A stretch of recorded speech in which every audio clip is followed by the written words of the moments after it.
We are bougie bitches on a budget.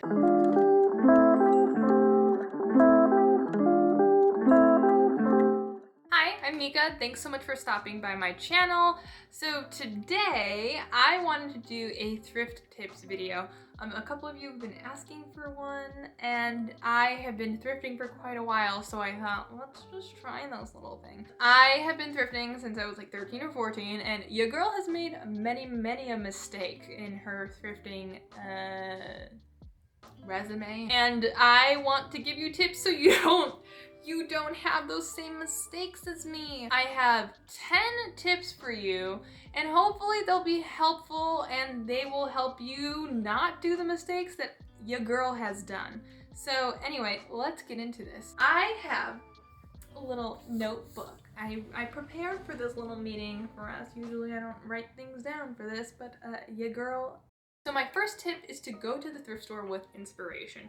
So whether that is, making a Pinterest board or saving pictures on your camera roll, I'm a huge fan of like Pinterest and collecting inspiration from there. It can be very overwhelming there. There's clothing everywhere. It's not always the most organizing shopping experience. It's a lot of work to go through it all. Something I do recommend is having kind of like an item in mind or a piece in mind to buy. So that means you can go straight to that area. So for example, if you want to get a white sweater, you will go to the sweater section and look only at the white sweaters. That really does minimize your anxiety and the overwhelmingness that is a thrift store. And in doing so, it can kind of be a little bit more manageable. The second tip is to only buy what you absolutely love. We are Marie Kondoing our life.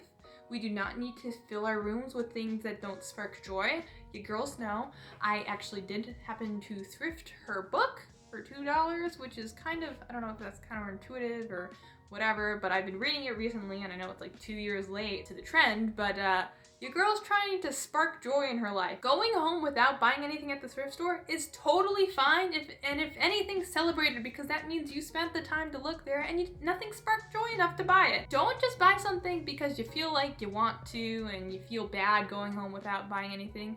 Just don't do it. And the other thing that maybe a lot of people might fall into is the prices at the thrift store are so much cheaper than any normal retail store. So you go in there and you think, oh, it's only $5 for a sweater, I should buy it. Never do that, because then it ends up being something you never wear and you end up having to donate it again. So just don't do that, and only buy things you absolutely love and that fit you. Unless you're a thrift flipper, in which case, you do your thrift flips, girls. You ladies and gents, do your thrift flips. Don't do what I do and procrastinate a month and a half until it's out of season. Don't do that. Just don't do that. The third tip I have for you is touching the item of clothing. I'm a huge tactile shopper, and it's really good for the thrift store because it really kind of weeds out cheap things and nice, good quality things. So one example is cashmere. This is a cashmere sweater. I thrifted it for $4. I know you're jealous, I'm jealous too.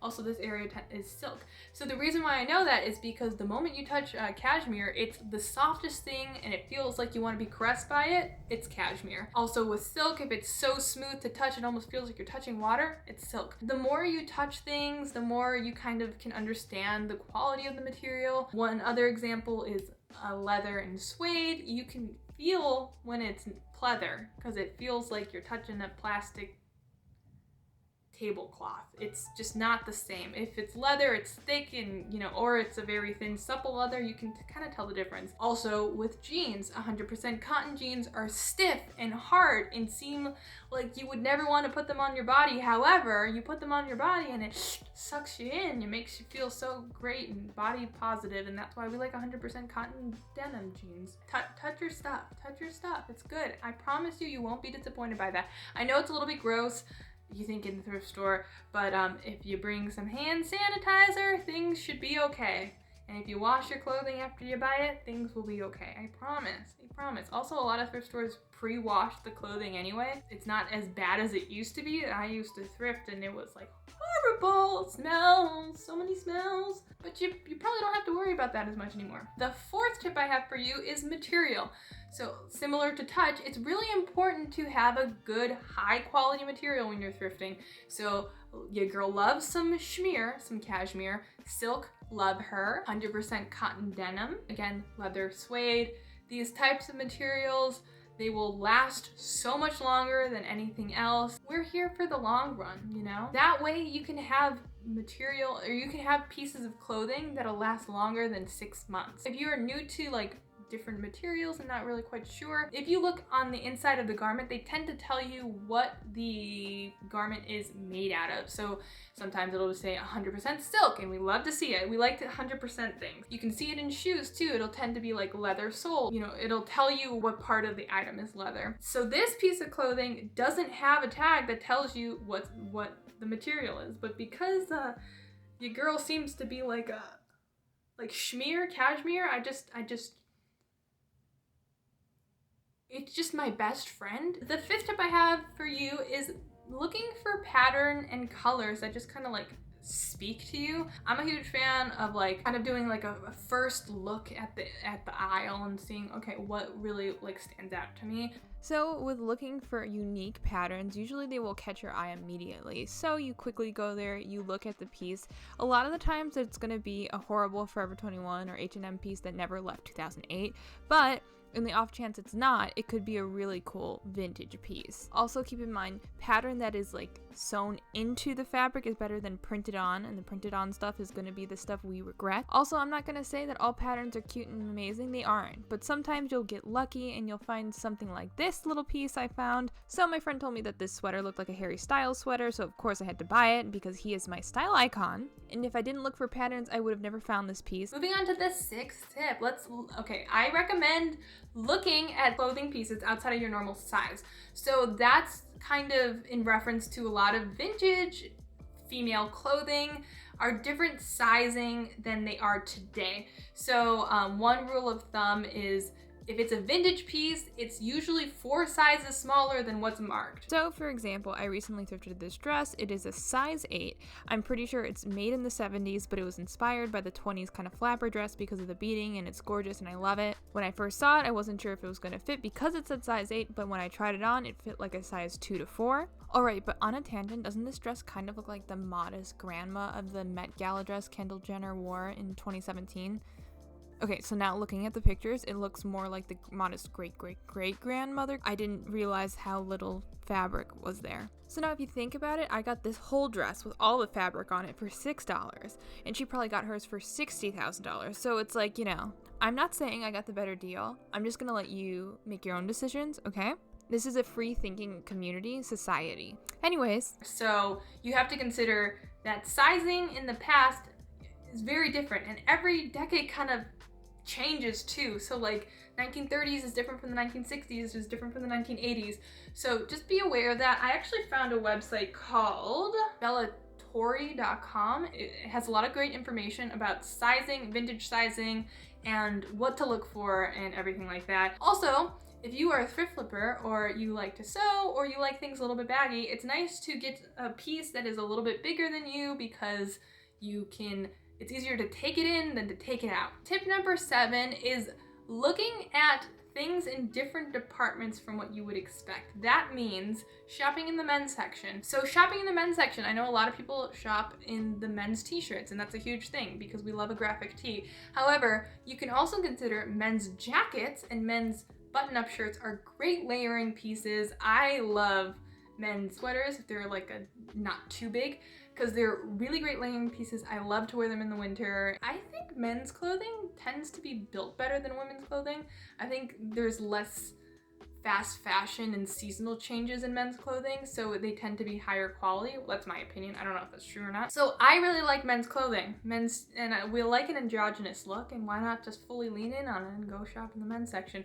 I recently thrifted a men's button-up white Calvin Klein shirt for $3, and I wanted to thrift flip it into like a Ghani kind of situation. I'm gonna insert the picture here, but I ended up liking the shirt so much as just like a tie, like tying at the waist or layering piece, that I don't know if I want to do that anymore.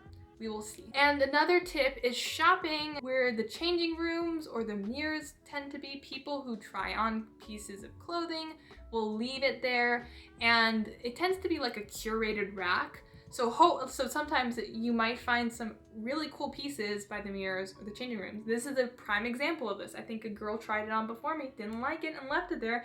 And the thrift god spoke to me. The 8th tip for you is timing. So if you can shop not on a weekend, it's highly recommended. I prefer shopping on weekdays.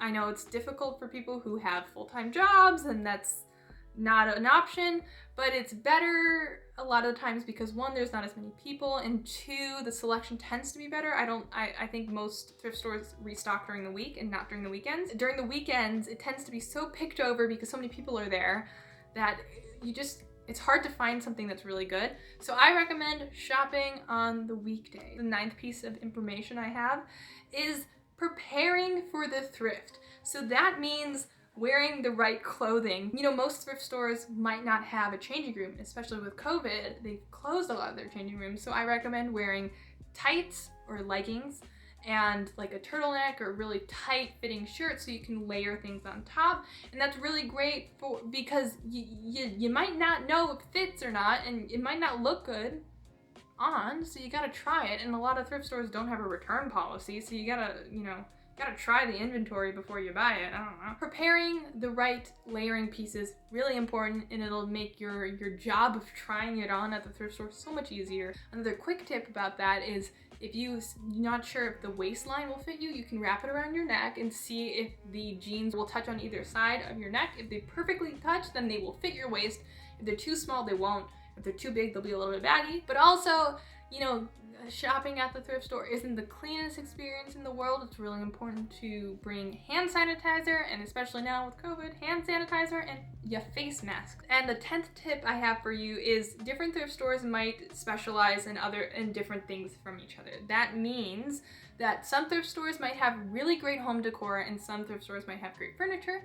Others might have really good fashion and not great furniture. The more you thrift and the more you thrift at different places, the more you start to learn different things about the thrift stores. You can start to understand where to go for some things. So for example, I have a Salvation Army that has great shoes, a Goodwill that has great home decor, and I have a really good furniture thrift store that has nothing otherwise. And the only reason why I know this is because I've been thrifting for a while and I kind of learned the thrift stores and kind of what they're good at. So yeah, that's it for my tips for you. I hope this was helpful for you. I hope you learned from some of my mistakes. I know the thrift store is a very overwhelming place. There is so much stuff in there and they're all different things because everything's so individualized. I love it. That's why I love the thrift. But it can be overwhelming if you're new to it. So hopefully these tips will help you streamline your shopping experience and give you a little bit of advice on how to attempt to thrift. Because once you start to thrift and once you start to learn these little tips,